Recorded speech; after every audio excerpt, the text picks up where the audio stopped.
الحمد لله ثم الحمد لله الحمد لله حمدا يوافي نعمه ويكافئ مزيده يا ربنا لك الحمد كما ينبغي لجلال وجهك ولعظيم سلطانك سبحانك اللهم لا أحصي ثناء عليك أنت كما أثنيت على نفسك وأشهد أن لا إله إلا الله وحده لا شريك له وأشهد أن سيدنا محمدًا عبده ورسوله وصفيه وخليله خير نبي أرسله الله إلى العالم كله بشيرا ونذيرا اللهم صل وسلم وبارك على سيدنا محمد صلاة وسلاما دائمين متلازمين إلى يوم الدين وأوصيكم أيها المسلمون ونفسي المذنبة بتقوى الله تعالى أما بعد فيا عباد الله ورد في أسباب النزول أن عقبة بن أبي معيط وهو من مشركي مكة أقام في داره وليمة دعا إليها بعض وجوه المشركين من قريش وكان في من دعي إلى تلك الوليمة رسول الله صلى الله عليه وسلم فلما حضرت المائدة وجيء بالطعام أبى رسول الله صلى الله عليه وسلم أن يطعم من طعام عقبة إلا إن شهد شهادة الإسلام فعز على عقبة بن أبي معيط هذا أن يخرج محمد صلى الله عليه وسلم من داره وقد وضعت مائدة الطعام دون أن يأكل منها فشهد شهادة الإسلام أمام الجمع كلهم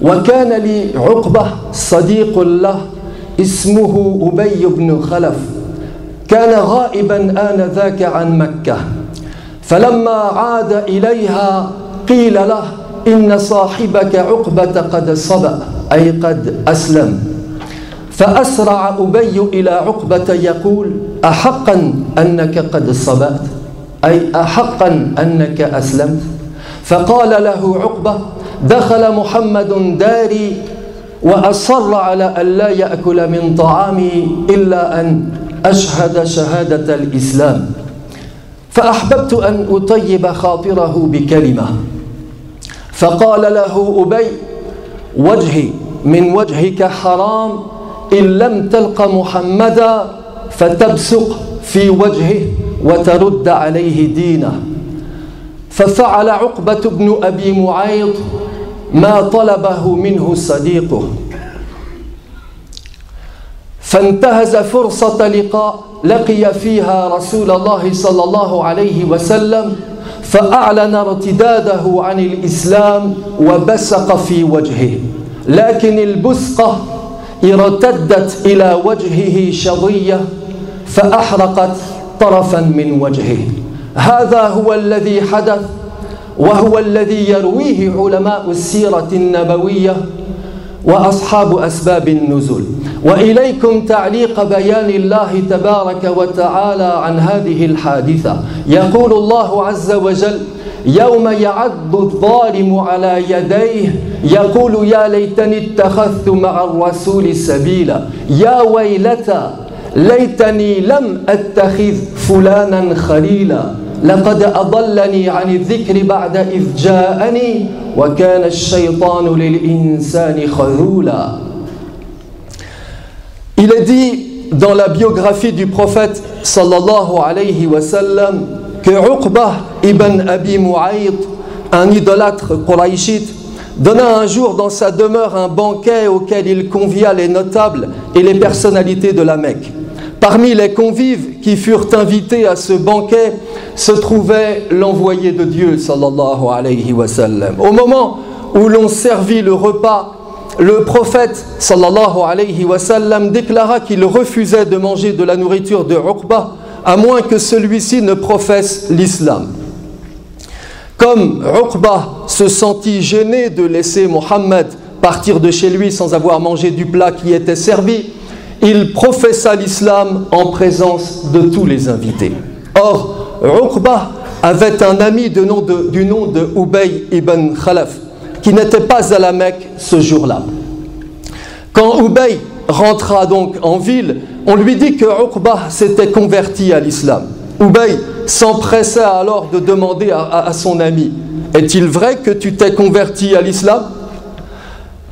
Uqba voulut se défendre de cela et dit: Mohammed est entré chez moi et a déclaré qu'il ne mangerait pas de mon plat, à moins que je ne professe l'islam. J'ai donc voulu lui faire plaisir en prononçant ces mots. Par Dieu, reprit Ubay, je m'interdis de t'adresser la parole tant que tu n'auras pas rencontré Mohammed, que tu ne lui auras pas craché au visage et que tu n'auras pas renié sa religion. Uqba mit alors à exécution les paroles de son ami, et tandis qu'il rencontrait l'envoyé de Dieu sallallahu alayhi wa sallam, abjura l'islam, renia l'islam et lui cracha au visage. Mais son crachat se retourna contre lui-même et se transformant en parcelle incandescente lui brûla une partie du visage. Tel est le récit que font les spécialistes de la biographie du prophète sallallahu alayhi wa sallam de cette anecdote, récit dont le dessous est éclairé par le verset coranique Yawma ya'addu adh-dhalimu ala yadayhi. Au jour dernier, l'homme injuste se mordra les deux mains en disant: ah, si j'avais pris le chemin de l'envoyé de Dieu, malheur à moi d'avoir pris un tel pour ami, il m'a égaré du message après qu'il me fut parvenu. Satan certes tente l'homme et le délaisse après coup. Ibadallah, ما أكثر الذين يخلفون اليوم كلا من عقبة بن أبي معيط وأبي بن خلف. ما أكثر هؤلاء الضالين والمضلين. وحديث الباري تبارك وتعالى في بيانه ليس خاصا بهذين الشخصين اللذين ذكرت أسماؤهم لهذه المناسبة، وإنما تعني هذه الآيات كل من سار على نهج أبي بن خلف فلم يكتفي بالضلال لنفسه، لم يكتفي بالضلال الذي يتصف به، بل أصر على أن يضل الآخرين أيضا. كم وكم من قرين صد قرينه عن الهداية بعد أن وصلت إليه. كم وكم من قرين صد قرينه عن الوقوف بين يدي الله، صده عن المناجاة لله في الخلوات، صده عن السجود لله في الأسحار. ما أكثر الذين وقعوا ضحية الخلة الفاسدة. وصدق الله القائل: الأخلاء يومئذ بعضهم لبعض عدو إلا المتقين. Et je dis à présent: oh, combien d'hommes et de femmes succèdent aujourd'hui à Uqba ibn Abi Mu'ayt et Ubay ibn Khalaf et prennent leur suite. Combien de gens, à l'exemple de Ubay ibn Khalaf, détournent du bon chemin l'ami qu'ils fréquentent, et combien de gens, à l'instar de Uqba ibn Abi Mu'ayt, sont mis hors de la voie par le compagnon qu'ils affectionnent. Ainsi la parole coranique: malheur à moi d'avoir pris un tel pour ami, ya laytani lam attakhidh fulanan khalila. Ainsi cette parole coranique ne concerne-t-elle pas exclusivement Uqba et Ubay et l'influence toxique que l'un avait sur l'autre, mais cette parole de Dieu inclut toutes les personnes qui, non contentes de faire le mal et d'être corrompues elles-mêmes comme Ubay, encouragent le mal et pervertissent les autres de surcroît. Elle inclut toutes les personnes qui, comme Uqba, corrompent leur âme au contact de leurs amis et acceptent d'être à la merci de leur influence nuisible. Cette parole de Dieu, mes frères, inclut toutes les personnes qui, après avoir goûté la douceur de la foi et les joies de l'adoration de Dieu, échangent ses bienfaits contre la dénégation, la mécréance et la désobéissance. Oh, combien d'individus ont détourné du droit chemin leurs amis les plus fidèles. Combien de personnes ont fourvoyé dans des entreprises mortelles leurs compagnons les plus dévoués. Combien d'hommes et de femmes ont mis hors de la voie de Dieu leurs confidents les plus chers. Combien d'êtres humains ont détourné de la prière, de l'aumône, du rappel de Dieu, de la piété, de la vertu, de la dévotion, leurs frères les plus proches. Combien de gens ont souffert et pâti des appels au mal de ces faux frères. Comme Dieu a dit vrai lorsqu'il a déclaré dans le Coran, au jour de la résurrection, les amis deviendront des ennemis les uns des autres, à l'exception de ceux qui craignent Dieu. وعن هؤلاء وعما يحيق بهم غدا وعن الندامة التي تأكل قلوبهم يقول الله عز وجل يوم يكشف عن ساق ويدعون إلى السجود فلا يستطيعون خاشعة أبصارهم ترهقهم ذلة وقد كانوا يدعون إلى السجود وهم سالمون هكذا يقول الله عز وجل عن أناس انقادوا لإضلال آخرين انقادوا لإضلال أخلاء أو أصدقاء أو أحباء أو قرناء أو قادة لهم حتى في دار الدنيا. Naam ya ibadallah, concernant le sort qui attend ces gens dans l'au-delà et les remords qui les harcèleront, à ce moment-là, Dieu dit, le jour où les choses graves seront dévoilées et où ils seront invités à se prosterner et qu'ils ne le pourront pas, leurs regards seront abaissés et l'avilissement les couvrira. Et pourtant, ils étaient invités en ce monde à se prosterner quand ils étaient sains et saufs. Voilà ce que déclare le Seigneur à propos de ces gens qui auront subi passivement la mauvaise influence de leurs amis, de leurs compagnons, de leurs chefs en ce monde et qui auront délaissé la prière après en avoir goûté les joies, qui auront abandonné l'adoration du Seigneur après en avoir apprécié les bienfaits, qui auront renié leur foi après en avoir connu la valeur. Chacun d'entre eux voudra alors revenir au monde afin de goûter à nouveau les joies du culte de Dieu et s'acquitter de son devoir, mais il ne le pourra pas. Ibadallah, يصورنا للباري تبارك وتعالى بطريقة أخاذة الندامة التي تفري قلوب هؤلاء الناس الذين كانوا في دار الدنيا إما ضحايا لمن أضلهم أو كانوا مضلين غير مكتفين بضلالاتهم الشخصية بل أصروا أيضا على أن يضلوا عباد الله عز وجل. يصورنا البيان الإلهي الندامة التي تحيق بهم بقوله يوم تقلب وجوههم في النار يقولون يا ليتنا أطعنا الله أطعنا الله والرسول وقالوا ربنا إنا أطعنا سادتنا وكبراءنا فأضلونا السبيل ربنا آتهم ضعفين من العذاب والعنهم لعنا كبيرا. أرأيتم إلى هذه السورة يا عباد الله، أرأيتم إلى سورة العذاب الذي يعاقب به هؤلاء الذين استجابوا للإضلال والذين أصروا بدورهم على أن يضلوا الآخرين.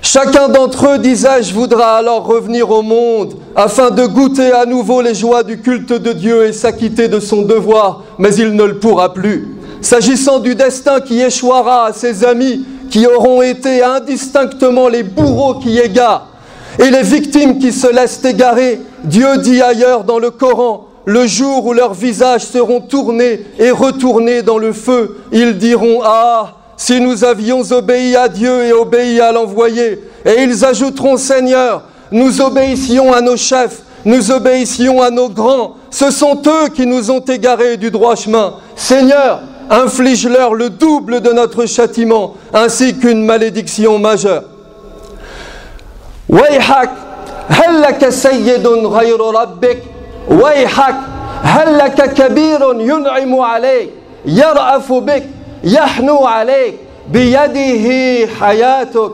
إليه مسيرك، غير واحد لا ثاني له.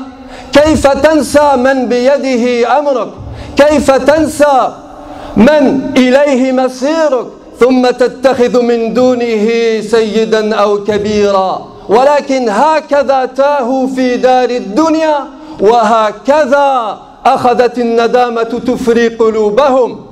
إن الندامة هي التي تنطق على ألسنتهم بهذا الكلام. قالوا ربنا إنا أطعنا سادتنا وكبراءنا فأضلونا السبيل.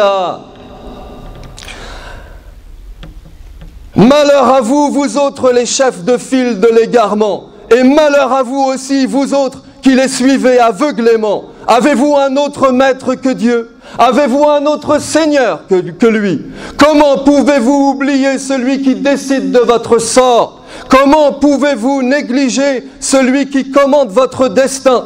Comment pouvez-vous prendre pour maître un autre que lui?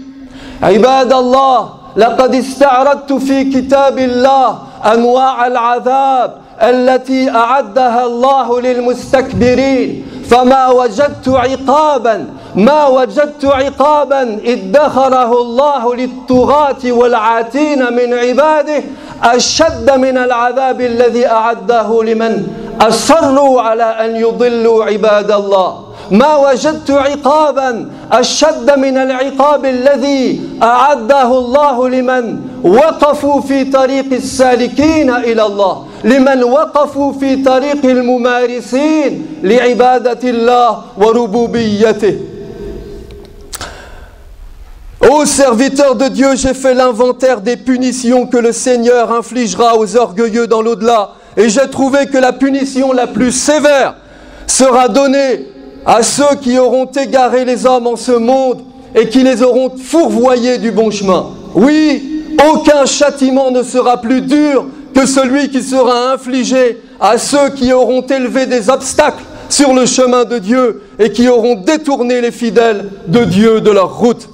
وتأملوا في هذه السورة وإنها لواحدة من الصور الكثيرة. يقول الله عز وجل: أرأيت الذي ينهى عبدا إذا صلى، أرأيت إن كان على الهدى أو أمر بالتقوى، أرأيت إن كذب وتولى، ألم يعلم بأن الله يرى، كلا لئن لم ينته لنسفعا بالناصية، ناصية كاذبة خاطئة، فليدع ناديه سندع الزبانية، كلا لا تطعه واسجد واقترب. سورة تأملوها يا عباد الله، من بطلها في دار الدنيا إنه لأبو جهل، وقف أمام رسول الله صلى الله عليه وسلم يهدده إن هو رآه مرة أخرى يصلي في البيت الحرام أن يدق عنقه بقدمه، فجاء البيان الإلهي يخاطب أبا جهل بلطف يقول: أرأيت الذي ينهى عبدا إذا صلى، أرأيت إن كان على الهدى، لعل محمدا هذا الذي يصلي في البيت الحرام يسير على الحق، يسير على الهدى، فلماذا تمنعه؟ لماذا تصد عن سبيله؟ لكن الرجل أبو جهل أراد أن يمارس طغيانه، فعاد يهدد: إن رأيت محمدا بعد هذا اليوم يصلي في البيت الحرام لأقتلنه. وجاء البيان الإلهي يقول: كلا لئن لم ينته لنسفعا بالناصية، أي لنسحبنه من ناصيته إلى النار. فعاد الرجل مرة ثانية وهدد هذه المرة بدعوة ناديه، فرد عليه بيان الله قائلا: فليدع ناديه سندع الزبانية، كلا لا تطعه واسجد واقترب. سورة يضعها أمامنا بيان الله تبارك وتعالى لكل من أصروا على أن يضلوا الآخرين، لكل من أرادوا أن يصدوا عن سبيل المؤمنين. Considérez avec moi, mes frères, les versets coraniques suivants.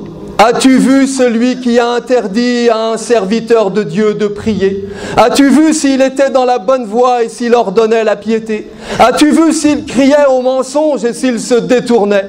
Ne sait-il pas que Dieu voit tout? Bien au contraire, s'il ne cesse pas, nous le traînerons par le toupet de son front, un front menteur et pécheur. Qu'il appelle donc ses partisans? Nous allons convoquer, nous, les gardiens de la géhenne. Az-Zabaniya, non, ne lui obéis pas, mais prosterne-toi et rapproche-toi de Dieu. Voici l'exemple, mes frères, d'un homme qui s'est fait le champion de l'égarement et du fourvoiement. Je veux parler d'Abu Jahl, qui avait menacé Mohammed sallallahu alayhi wa sallam de le fouler aux pieds s'il le voyait prier une fois encore dans l'enceinte sacrée. Le Coran s'adresse à Abu Jahl avec douceur. As-tu vu celui qui interdit à un serviteur de Dieu de prier? As-tu vu s'il était dans la bonne voie et s'il ordonnait la piété? Peut-être Mohammed est-il dans la bonne direction? Peut-être est-il dans le bon chemin? Pourquoi, ô Abu Jahl, élèves-tu des obstacles sur la voie des croyants? Mais Abu Jahl, dans sa soif de persécution, renchérit: si je vois Mohammed prier dans l'enceinte sacrée de la Mecque, à compter d'aujourd'hui, je le tue. Le Coran rétorque: bien au contraire, qu'Allah, s'il ne cesse pas, nous le traînerons par le toupet de son front, c'est-à-dire nous le traînerons par le toupet de son front dans la géhenne. Mais Abu Jahl refuse d'obtempérer et menace d'appeler ses partisans. Et le Coran de répliquer: qu'il appelle donc ses partisans? Nous allons convoquer les gardiens de la géhenne. Non, ne lui obéis pas, mais prosterne-toi et rapproche-toi de Dieu. والفرصة سانحة يا عباد الله لكي نعلم أن ولينا واحد هو الله، أن كبيرنا واحد هو الله، أن مولانا واحد هو الله، الله مولى الذين آمنوا وأن الكافرين لا مولى لهم. لسنا يتامى في جنبات الأرض يا عباد الله، نحن منسوبون إلى الله، الله ولينا، وليس بعد ولاية الله لنا من سيد ولا كبير، ولا يمكن إلا أن نطيع هذا السيد الأوحد وهذا الكبير الأوحد. المهم يا أخي أن تعلم أن الموقف الذي تتخذه اليوم لن يزجك غدا في الندم، ولن يحرق قلبك أسا عندما تقف في عرصات القيامة بين يدي الله. حاذر الندامة ثم اسلك في دار الدنيا الطريق الذي تشاء. هذا ما يقوله بيان الله عز وجل. Cette occasion, mes frères, est propice pour prendre pleinement conscience du fait que notre seul maître c'est Dieu, que notre unique Seigneur c'est Dieu, que notre seul souverain c'est Dieu. Il en est ainsi, nous dit le Coran. Dieu est le maître des croyants, alors que les incrédules, eux, n'ont pas de maître. Nous ne sommes pas orphelins sur terre, mes frères. Notre filiation à Dieu est établie, puisque Dieu est notre maître et nous sommes ses serviteurs. L'important étant que les choix que nous faisons et les amis que nous prenons aujourd'hui ne soient pas une cause de remords demain, lorsque nous nous présenterons devant le Seigneur et que nous aurons à rendre compte de nos actes. Craignons les remords du jour de la résurrection. Pour le reste, faisons ce qu'il nous plaît en ce monde. Voilà ce que nous dit le Seigneur. الأخلاء يومئذ بعضهم لبعض عدو إلا المتقين. من هو خليلك في دار الدنيا يا عبد الله؟ خليلك هو الذي يدلك على الله، هو الذي يأخذ بيدك إلى الله، ثم يكرمكما الله بحبه بعد أن يكرمكما بجزائه. ألم تسمعوا قول رسول الله صلى الله عليه وسلم في الحديث الذي يرويه عن ربه: إن المتحبين في على سرر من نور يوم القيامة. وكما قال صلى الله عليه وسلم نقلا عن ربه: وجبت محبتي للمتحابين في. أجل يا عباد الله، من خليلك؟ خليلك هو الذي يدلك على الله. فإياك أن تتخذ من شيطان من شياطين الإنس خليلا لك إياك أن تتخذ من شيطان من شياطين الإنس صديقا لك فيزجك يوم القيامة في ضلال فيزجكما هذا الضلال معا في ندامة. وصدق الله القائل وقال قرينه ما أطغيته ولكن كان في ضلال بعيد. قال لا تختصموا لدي وقد قدمت إليكم بالوعيد ما يبدل القول لدي وما أنا بظلام للعبيد. Au jour de la résurrection, nous dit le Coran, les amis deviendront des ennemis les uns pour les autres, à l'exception de ceux qui craignent Dieu. Qui est ton ami ici-bas, ô serviteur de Dieu? Ton ami, c'est celui qui te prend avec lui et qui te guide vers le Seigneur, pour qu'il vous honore tous les deux de son amour, après vous avoir honoré tous les deux de sa récompense.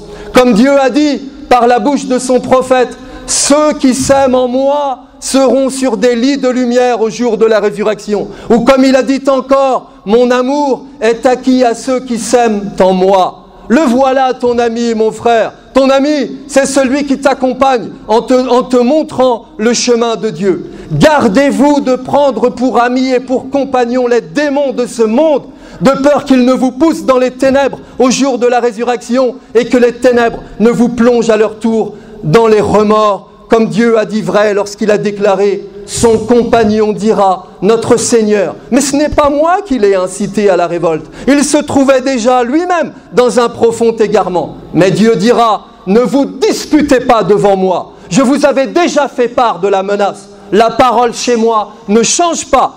Je ne suis pas injuste envers mes serviteurs. أقول قولي هذا وأستغفر الله لي ولكم فاستغفروه إنه هو الغفور الرحيم.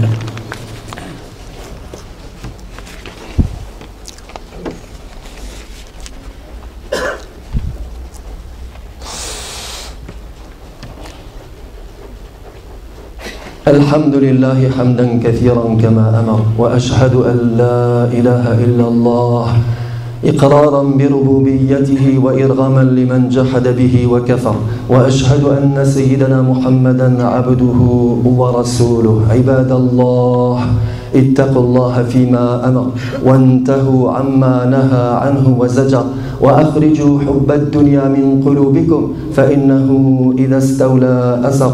واعلموا أن الله أمركم بأمر بدأ فيه بنفسه وثنى بملائكة قدسه فقال عز من قائل عليما إن الله وملائكته يصلون على النبي يا أيها الذين آمنوا صلوا عليه وسلموا تسليما. اللهم صل على سيدنا محمد وعلى آل سيدنا محمد كما صليت على سيدنا إبراهيم وعلى آل سيدنا إبراهيم وبارك على سيدنا محمد وعلى آل سيدنا محمد كما باركت على سيدنا إبراهيم وعلى آل سيدنا إبراهيم في العالمين إنك حميد مجيد. ورضي الله عن الخلفاء الراشدين ذوي القدر العلي والفخر الجليل أبي بكر وعمر وعثمان وعلي وعن سائر الصحابة والتابعين ومن تبعهم بإحسان إلى يوم الدين. اللهم اغفر للمسلمين والمسلمات والمؤمنين والمؤمنات الأحياء منهم والأموات وألف بين قلوبهم يا رب العالمين. اللهم أصلح لنا ديننا الذي هو عصمة أمرنا وأصلح لنا دنيانا التي فيها معاشنا وأصلح لنا آخرتنا التي فيها معادنا واجعل الحياة زيادة لنا في كل خير واجعل الموت راحة لنا من كل شر. اللهم إنا نسألك الهدى والتقى والعفاف والغنى. اللهم إنا نعوذ بك من العجز والكسل ونعوذ بك من الجبن والبخل.